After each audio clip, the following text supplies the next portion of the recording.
chief of DARPA and the president of an arms manufacturing company. What business did they have at a nuclear weapons disposal facility? The truth is that secret exercises were being conducted at the time the terrorist group attacked. Must be extremely important exercises if those two were directly involved. Were they testing some kind of new advanced weapon? I'm not privy to that information. Do we know exactly where they're being held? The DARPA chief has also been injected with a mini transmitter. As you get closer, you should be able to pick up his location on your radar.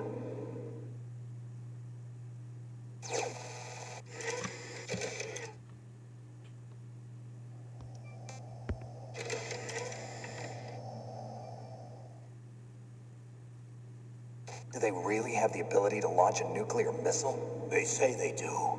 They even gave us the serial number of the warhead they plan to use. Was the number confirmed? I'm afraid so. At the very least, they've got their hands on a real nuclear warhead. Isn't there some kind of safety device to prevent this type of terrorism? Yes. Every missile and warhead in our arsenal is equipped with a PAL, which uses a discrete detonation code. PAL? Permissive Action Link. The safety control system built into all nuclear weapons systems. But even so, we can't rest easy. Why not? Because the DARPA chief knows the detonation code. But even if they have a nuclear warhead, it must have been removed from its missile. All the missiles on these disposal sites are supposed to be dismantled. It's not that easy to get your hands on an ICBM. That used to be true.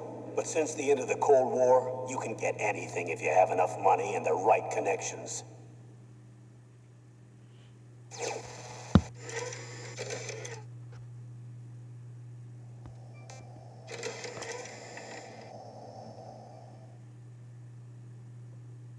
How well armed are these terrorists? I know there was an exercise going on at the time they revolted.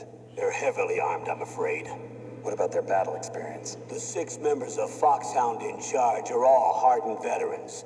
They're tough enough to eat nails and ask for seconds. I wouldn't expect anything less from Foxhound. The others are next-generation special forces. They're not your average grunts either.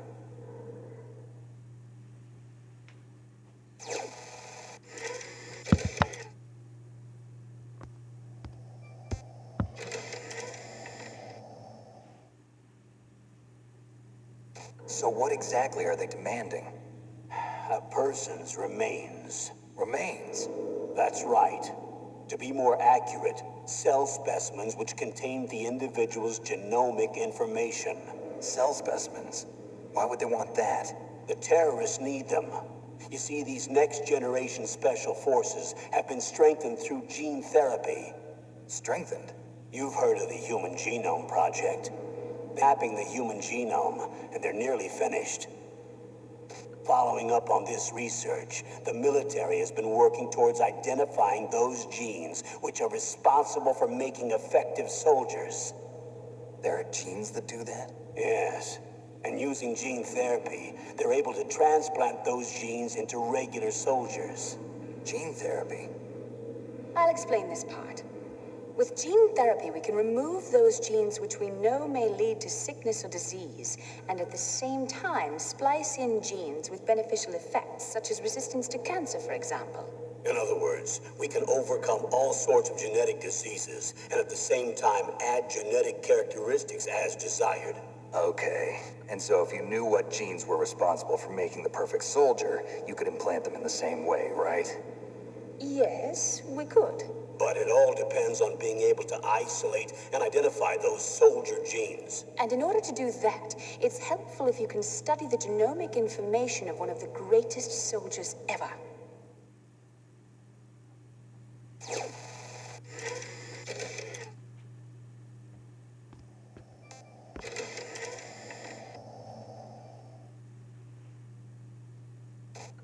One of the greatest soldiers ever?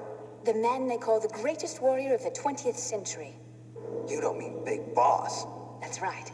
We've been working feverishly to identify the genes responsible for his incredible combat skill. So far, we've discovered about 60 of the so-called soldier genes. So his body was recovered after all. Yes, and his cells have remained frozen in a cryo chamber. His genomic information is a priceless treasure to mankind. Priceless to the military, perhaps. His body was burned severely, but it was possible to restore his DNA profile from just a single strand of his hair. You people are amazing. And then you're gonna transplant those genes into soldiers? Yes. We'll use a process that I discovered called gene targeting. The strongest soldiers don't become what they are by acquiring their skills through training or experience. We now know that hereditary factors are far more crucial for creating superior soldiers. Snake, we can't give them his body. It's potentially more dangerous than all the nuclear warheads on that island put together. I hear the terrorists are calling themselves the Sons of Big Boss. The Sons of Big Boss?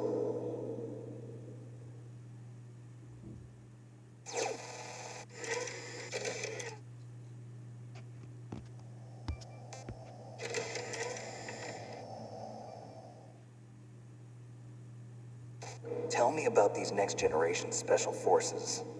They started out as an anti-terrorist special ops unit, made up of former members of biochem units, technical escort units, and the nuclear emergency search team. Their purpose was to respond to threats involving next-generation weapons of mass destruction, including NBC weapons. Until they were added, that is. Who's they? These guys didn't start out as regular army. Looks like a pretty international group. Mercenaries? Yeah, and it gets worse. Most of them were from a merc agency that I think you're familiar with. They were part of Big Boss's private guard. And after Big Boss went down, the military just bought out all their contracts. Outer heaven. After that, they were merged with our own VR unit, Force 21, and retrained. If you ask me, these so-called next-generation special forces should be called simulated soldiers. They have no real battle experience. Video game players, huh? Don't forget been strengthened with gene therapy. They carry genes which make them excellent soldiers. Don't get careless just because they don't have much experience. I thought using genetically modified soldiers was prohibited by international law. Yes, but those are just declarations, not actual treaties. The interesting thing is that nearly every member of the unit conspired in this attack.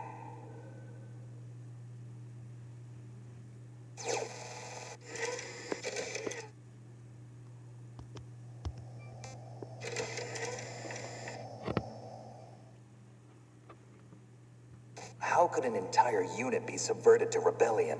They're calling it a revolution. Since they all went through the same gene therapy, they probably felt closer than brothers. They see the unit as their only family. The Sons of Big Boss. But if they were regular army, they must have been interviewed periodically by army counselors. According to their files, they all got straight A's on the psychological tests. They all seemed like fine, upstanding, patriotic soldiers. But they all took part in the uprising? No, several people didn't show up on the day of the exercise. That's why there was a resupply of troops. Was there a sign recently that something might be wrong? There was a report a month ago that they were acting strangely. Apparently they consulted classified information about the soldier genes and performed their own gene therapy experiments. They can do that even without you? Well, our gene therapy process is almost completely automated. And besides that, they're all geniuses with IQs over 180. Even the existence of this genome army is a national secret of the highest order. We've been hoping to investigate this thing quietly and deal with it behind closed doors.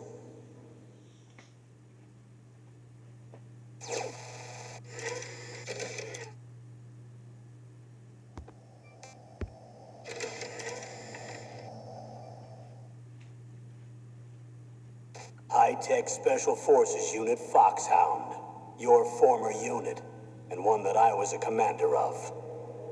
An elite group combining firepower and expertise. They're every bit as good as when I was commanding them. So they're still around. There are 6 members of Foxhound involved in this terrorist activity. Psycho Mantis, with his powerful psychic abilities. Sniper Wolf, the beautiful, deadly sharpshooter. Decoy Octopus, master of disguise. Vulcan Raven, giant and shaman. And Revolver Ocelot, specialist in interrogation and a formidable gunfighter. Looks like a lovely bunch of folks. Too bad we'll be meeting under these circumstances. And finally, in charge of them, Foxhound's squad leader, Liquid Snake. Liquid Snake? Yes. And you're the only person who can stand against him.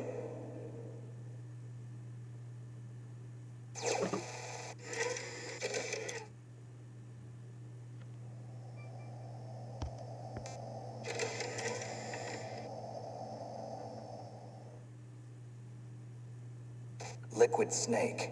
Liquid Snake. The man with the same codename as you. Tell me what you know. He fought in the Gulf War as a teenager, the youngest person in the SAS. His job was to track down and destroy mobile Scud missile launching platforms. You were there too, I believe. Didn't you infiltrate Western Iraq with a platoon of Green Berets? I was just a kid myself back then. Details are classified, but it seems that originally he penetrated the Middle East as a sleeper for the SIS. He was a spy for the British Secret Intelligence Service? But he never once showed his face in Century House. He was taken prisoner in Iraq, and after that there was no trace of him for several years. After you retired, he was rescued and became a member of Foxhound. I thought that by the time I left, they were no longer using code names. I don't know his real name. That information is so highly classified that even I can't look at it. Here's a photo of him. Pretty shocking, huh? His skin tone is different, but otherwise you two are exact duplicates. I have a twin? I don't know the details, but it seems so. That's why we really need you for this mission. You're the only one who can beat him. Now that I've met you, I know. You've got something that he doesn't. I can see it in your eyes. Why don't I find that thought more comforting?